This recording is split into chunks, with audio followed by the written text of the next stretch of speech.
আর এবার দেখাবো রাজ্যের দুই হাসপাতালে দু রকমের ছবি। একদিকে হুগলির খানাকুল গ্রামীণ হাসপাতাল, এখানে এক্স-রে মেশিনই খারাপ আর এই মেশিনেরই চিকিৎসার প্রয়োজন রয়েছে। কিন্তু অন্যদিকে পূর্ব মেদিনীপুর, সেখানে অন্য একটা ছবি। গল ব্লাডার অপারেশন চালু হলো সেখানে, মাইক্রো সার্জারি, কিন্তু তা একেবারে বিনামূল্যে। দেওয়ালে সাঁটানো কাগজ, তাতে লেখা এক্স-রে মেশিন খারাপ থাকার জন্য এক্স-রে বন্ধ। হুগলির খানাকুল গ্রামীণ হাসপাতাল, এখানেই বছর খানেক ধরে খারাপ হয়ে পড়ে রয়েছে এক্স-রে মেশিন। এক্স-রে যে ঘরে হয় সেখানে তালা, বাধ্য হয়ে বাইরে থেকে টাকা দিয়ে এক্স-রে করাতে হচ্ছে। এই মুহূর্তে আমার এক পেশেন্ট, আমার নিজের লোক, ওনার পাটা ভেঙে গেছিল। আমি ওখানে গেলাম বা জানলাম, এরা বললো যে না হবে না, আমাদের মেশিন খারাপ। এরকম নিশ্চয়ই বহু মানুষ এরকম কষ্ট করছে, পয়সা দিয়ে অন্য কোথাও করাতে হচ্ছে, একটা সময় সাপেক্ষ ব্যাপার, একটা খরচার ব্যাপার। ডিএমএইচ, বিএসআই সবাইকে বলেছি, কোনো বিএসআই একদিন বললেন আমরা কাঁধে করে নিয়ে আসবো, হ্যাঁ, ডিএমএইচকে কোনো গুরুত্বই দেয়নি। ওই ভদ্রলোক যতদিন না যাচ্ছে ততদিন খানাকুল হসপিটালে কোনো উন্নতি হবে না। বিএমএইচও জানিয়েছেন, সিএমএইচ সাহেবকে জানিয়েছেন, যেখানে যেখানে জানাবার প্রয়োজন জানানো হয়েছে, শিগগিরই ওগুলোর ব্যবস্থা হবে, মানুষ পরিষেবা পাবে।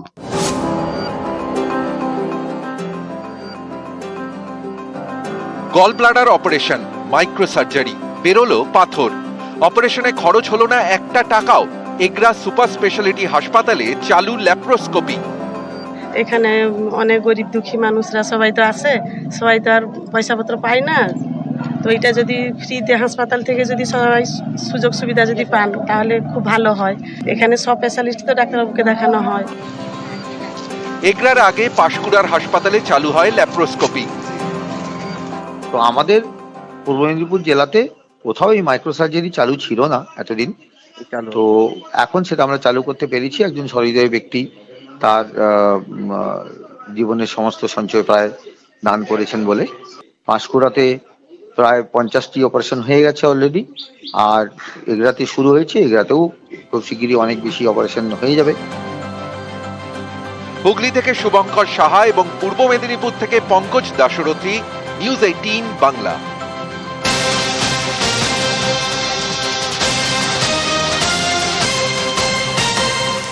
আর এবার পূর্ব মেদিনীপুরের দিকে আমরা নজর রাখবো। সরকারি জল প্রকল্পের কাজ আর সেখানে বাধার অভিযোগ আসছে। কে বা কারা বাধা দিল? মহিষাদলের বিধায়ক ঘনিষ্ঠের বিরুদ্ধে এফআইআর। 3 সপ্তাহ ধরে জল প্রকল্পের কাজ বন্ধ রয়েছে। ঠিকাদারের কর্মীদের হুমকিরও অভিযোগ রয়েছে। আগে দেখি কি অভিযোগ। वो जो काम हो रहा था तो यहाँ का ग्रामीण लोग जो है वो बोले कि इलीगल काम है और जब तक इसका निर्णय नहीं निकलेगा तब तक काम नहीं किया जाएगा। तो हम लोग भी उनका बात माने और काम बंद कर दिए। तो आप लोग जब काम करने के लिए आए थे जी, तो आपको गवर्नमेंट की तरफ से सब कुछ मिला था? जी जी। तो क्यों काम क्यों बंद कर दिया? वो लोग नहीं मान रहे हैं। वो लोग बोले हैं कि डॉक्यूमेंट जो है उसको सही करवाइए आप लोग, उसके बाद काम करिए, हम लोग भी आपको सपोर्ट करेंगे। সুজিত রয়েছে আমার সঙ্গে। সুজিত, কি কারণে এই কাজে বাধা দেওয়া হলো? এতে তো সাধারণ মানুষই সমস্যায় পড়বে। কি সাফাই, কি কারণে এতদিন ধরে কাজ বন্ধ? দেখো, সাফাই যাই দেওয়া হোক, ওটা বিতর্ক শুরু হয়েছে। আসলে বলাই যায় জল প্রকল্প নিয়ে যে কাজ নিয়ে যে বিতর্ক, সেটা এখানে তৃণমূল বনাম তৃণমূল। মুখ্যমন্ত্রী শিলান্যাস করা সরকারি জল প্রকল্পের কাজে বাধা দেওয়ার অভিযোগ উঠেছে। নদী থেকে জল তুলে পরিষ্কৃত করে সরবরাহ করার প্রকল্প করার কাজে বাধা দেওয়া হয়েছে। বাধা দেওয়ার অভিযোগ তুলে মহিষাদলের তৃণমূল বিধায়কের ঘনিষ্ঠের বিরুদ্ধে এফআইআর করেছেন তৃণমূল পরিচালিত তমলুক পুরসভার চেয়ারম্যান। বন্ধ কাজ চালু না হয় সমস্যা দেখা দিয়েছে, বিষয়টি নিয়ে তরজা শুরু হয়েছে। কিন্তু সমস্যা যাতে মিটে যায় সে ব্যাপারে যে পদক্ষেপ না, সেখানে গড়িমসি প্রশাসন করছে বলে অভিযোগ উঠছে। গোটা ঘটনা ঘটেছে মহিষাদলের বার অমৃত বেরিয়ায়। সুজিত, সে বিষয়ে কিছু জানা যাচ্ছে? প্রশ্ন করছেন সবাই, সমাধান কবে হবে? বিষয়টি গরম চচ্চড় করে বাড়ছে, গরম মানে জলের সমস্যা বাড়বে। তমলুক শহরের জলের সমস্যা দূর করার জন্য এই প্রকল্প, সেই প্রকল্পের মুখ্যমন্ত্রী শিলান্যাস করেছিলেন ভালো উদ্দেশ্য নিয়ে, সেখানেই কিনা দেখা গেল তৃণমূল বিধায়ক বনাম তৃণমূলের পুরসভার চেয়ারম্যানের দ্বন্দ্ব, আর সেই দ্বন্দ্বে এখন কাজ বন্ধ। কবে কাজ চালু হবে সেদিকে তাকিয়ে রয়েছে সবাই, আশা করছেন দ্রুত কাজ শুরু হবে, কিন্তু বন্ধ কেন হলো সেই প্রশ্ন সেটাই সব থেকে বড় প্রশ্ন। বেশ, অবশ্যই নজর থাকবে সুজিত। চেয়ারম্যান কি বলছেন, কি সাফাই দেখো। ছেলেটি বা যে লোকটি তার নাম ভাঙিয়ে এই কাজটা করছেন, আমার মনে হয় বিধায়ক সাহেব ডাইরেক্ট যুক্ত নয়। এই ব্যাপারে বিধায়ক সাহেবের সঙ্গে আমার কথাও হয়েছে। ওই লোকটি যিনি বিধায়কের নাম ভাঙিয়ে কাজ করছেন, তিনি আবার কখনো কখনো বলছেন যে তাকে নাকি বিডিও বলেছে কাজ বন্ধ করতে। ইনল্যান্ড অথরিটি, ওয়াটার অথরিটি তো আমাদের আন্ডারে নয়, তারা তাদের মতো করে তারা অমৃত বেড়েতেই আমাদেরকে পারমিশনটা দিয়েছেন, যার ফলে অমৃত বেড়েতে ইনটেক পয়েন্টের কাজটা হচ্ছে। ওরা এসছিলেন এবং ওদের দু একজন খুব ভীত ছিলেন, আমরা দেখেছি। তো আমরা এটা ব্যাপারটা প্রসেসিং লেভেলে টেক আপ করা হবে। আমরা এসপি সাহেবকে জানিয়েছি, ডিএম সাহেবকে জানিয়েছি এবং বিধায়ক সাহেবকে আমরা বলেছি যে ওটার প্রজেক্টটা ইচ্ছাপুরের ওয়ারপাড়া, ওখান থেকে 7 কিলোমিটার মহিষাদলের দিকে বাড় অমৃত বেড়িয়াতে এই কাজটা শুরু হয়েছে, কিন্তু ওয়ারপাড়া দেওয়া আছে ইচ্ছাপুর। এই যে কিছুদিন আগে প্রায় ওখানকার লোকেরা ঘর ছেড়ে অন্যত্র আশ্রয় নিয়েছিল, ওই আশঙ্কায় ওরা ভাবছে যদি আবার যদি এখানে এটা হয় তাহলে এটার জন্য জলের আবার মুভমেন্ট যদি চেঞ্জ হয় আরো কিছু জায়গা ভেঙে যেতে পারে। সেই জন্য ওটা তারা ক্লিয়ার হচ্ছে না, যদি আলোচনা সাপেক্ষে কোথায় হচ্ছে কি হচ্ছে, যাতে ওতে কোনো এলাকার মানুষ আতঙ্কিত হয়ে এটা বোধহয় করছে। এবারে সরকারি প্রজেক্ট বাধা দেওয়া।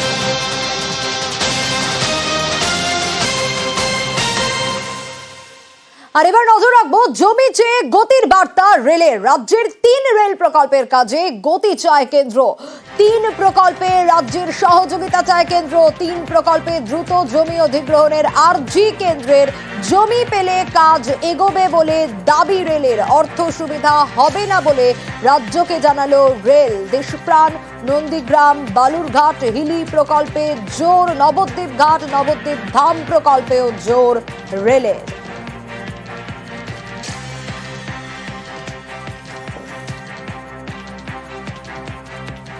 আমরা খবর দেখাই আপনাদের সমস্যার সমাধানের জন্য।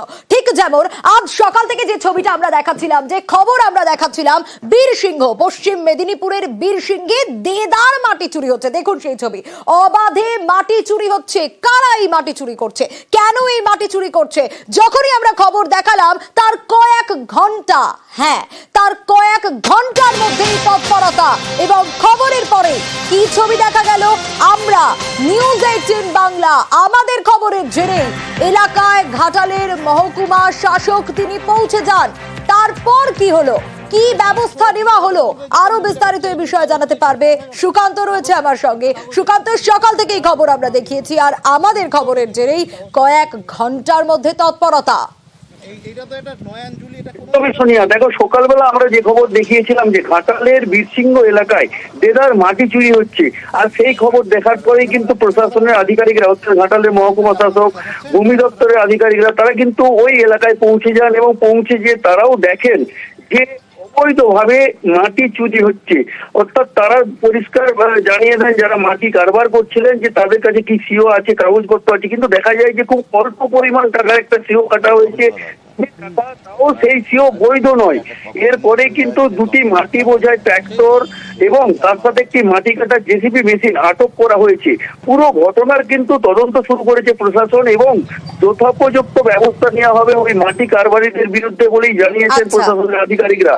দেখো শুনে এই খবর একমাত্র আমরা নিউজ 18 বাংলায় দেখিয়েছিলাম এবং সেই খবর দেখার পরেই কিন্তু প্রশাসনের আধিকারিকরা পৌঁছে গিয়েছেন। এক কথায় সরকারের রাজস্ব লক্ষ লক্ষ টাকা ফাঁকি যাচ্ছিল, সেই খবর কিন্তু আমরা দেখানোর পর প্রশাসন ব্যবস্থা নিয়েছে এবং ওই মাটি মাফিয়াদের বিরুদ্ধে মোটা টাকার জরিমানা করা হবে এবং তাদের বিরুদ্ধে থানায় অভিযোগ জানানো হবে এবং উপযুক্ত ব্যবস্থা নেওয়া হবে বলে প্রশাসনিক আধিকারিকরা জানিয়েছেন। সোনিয়া, মাটি কাটা হচ্ছে, ওনারা যে বলছেন এটা আমরা ভেবেছিলাম প্রথমে হয়তো সরকারি খাল, যেটা দেখা গেল এটা এক্স জমিদারি ক্যানেল এবং রায়ত সম্পত্তির মধ্যে আছে, কিন্তু তবুও যে মাটি যতটা পরিমাণে কাটছে আমরা যে রয়্যালটি চালান দেখলাম পেনাল্টি, সেটা কিন্তু অনেকটাই কম। আমরা ওটা ল্যান্ড দপ্তরকে বলেছি যে ক্যালকুলেশন করে দেখতে যে কতটা এক্সাক্ট মাটি কাটা হচ্ছে সারাদিনে, সেই অনুযায়ী যেন কালেকশন করা হয় পেনাল্টি। এবং যে ট্র্যাক্টরগুলো আছে সেগুলোর যে পেছনে ক্যারেজ ডালা লাগানো আছে সেটার পারমিশন আছে কিনা সেটা আমি দেখবো, যদি না থাকে তাহলে ট্র্যাক্টরগুলো সিজ করা হবে। আচ্ছা, এটা কি পাবলিক প্রপার্টি ওরা যে দাবি করছিল? ওটা আমার রেকর্ড দেখতে হবে, মাপতে হবে, মেজারমেন্ট করতে হবে। কি ব্যবস্থা নেবেন? সিজ করবো।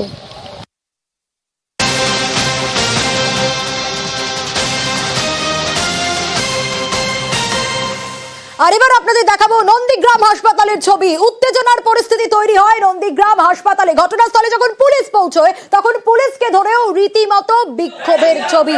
শিশু মৃত্যুর অভিযোগ রয়েছে। আগে দেখুন কি পরিস্থিতি তৈরি হয়েছিল।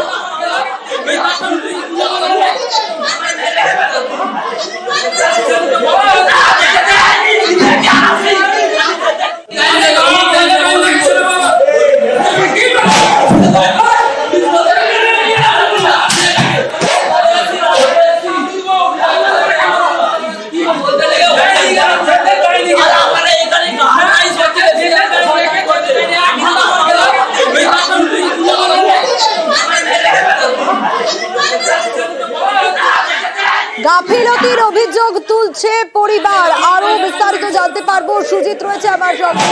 সুজিত, কিভাবে শিশুর মৃত্যু হলো, পরিবার কি অভিযোগ করছে, কি পরিস্থিতি? পরিবার সরাসরি অভিযোগ করছে যে চিকিৎসার গাফিলতিতেই শিশুর মৃত্যু হয়েছে এবং সেই মৃত্যুর পরপরই তারা কিন্তু ক্ষুব্ধ হয়ে ওঠেন। তারা রীতিমতো বলা যায় হাসপাতালের চিকিৎসকদেরকে ঘিরে বিক্ষোভ দেখান। পুলিশ ঘটনাস্থলে গেলে অর্থাৎ হাসপাতালে গেলে তাদের ঘিরেও বিক্ষোভ দেখান। নন্দীগ্রাম 1 নম্বর ব্লকের ভেকুটিয়ার ফুলতলা গ্রামের বাসিন্দা তার 6 মাসের শিশু কন্যাকে ভর্তি করেছিল হাসপাতালে। জ্বর ছিল গায়ে। অসুস্থ শিশুকে ঠিকঠাক চিকিৎসা করা হয়নি, সময় মতো চিকিৎসা করা হয়নি, ভুল ইঞ্জেকশন দেওয়ারও অভিযোগ করা হচ্ছে। সবটাই তারা কিন্তু অভিযোগ করছেন এবং অভিযোগ করার পাশাপাশি তারা রীতিমতো বলা যায় হাসপাতালের ভেতরে ঢুকে ক্ষোভ বিক্ষোভ দেখা চলাকালীন পুলিশ যখন ঘটনাস্থলে যায় পুলিশকে ঘিরেও বিক্ষোভ দেখায়। দোষীদের শাস্তি দিতে হবে এমন দাবিও তোলেন তারা। জ্বর হয়েছিল, 6 মাসের মেয়ে, জ্বরকে ইমার্জেন্সিতে ভর্তি করেছিল। ভর্তি করার পর কোনো রিপোর্ট করেনি। সমস্ত চিকিৎসকের ওষুধপত্রও ঠিক মতন পরিষেবাও পায়নি, গার্ডদেরও দুর্ব্যবহারও আছে। এই ইঞ্জেকশনটা একটা দিয়ে মানে দেওয়ার সাথে সাথে আমার মেয়েটা মারা যায়। ওই ইঞ্জেকশনটা কি ছিল সেটাও বলতে পারছি না, ওটা উনি জানে। কড়া ব্যবস্থা নেওয়া হয়, শাস্তি যেন দেওয়া হয়।